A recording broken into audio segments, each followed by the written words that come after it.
Idol, may ano lang ako, konting tips lang para sa inyo sa mga naka-clutch.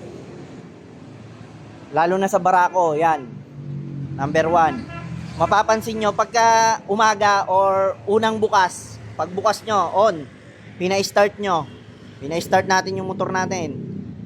Tapos, kahit sobrang init na, magka-clutch ka, biglang kakadyot, mamamatay.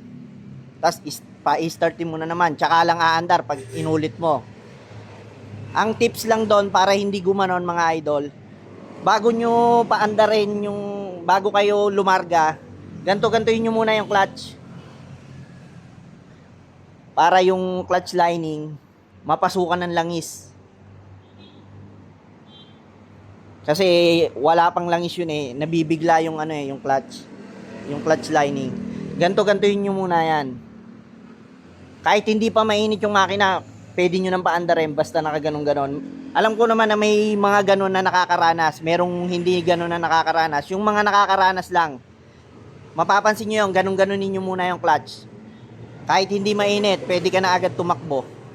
Mapapansin nyo kasi yun eh, pag bukas nyo ng susi, pinainit nyo na, pag unang clutch nyo, mamamatay. Pag bitaw pa lang ng clutch, tapos silinyador, namamatay. Yun lang mga idol, piga-pigain nyo lang yung clutch bago kayo lumarga para mapasukan ng langis yung nakaipit kasi yung sa lining eh, hindi mapasukan ng langis. Sige mga idol, salamat, sana nakatulong. Dun sa mga ano yung alam ko may mga nakakaranas nun, ganun lang gawin nyo.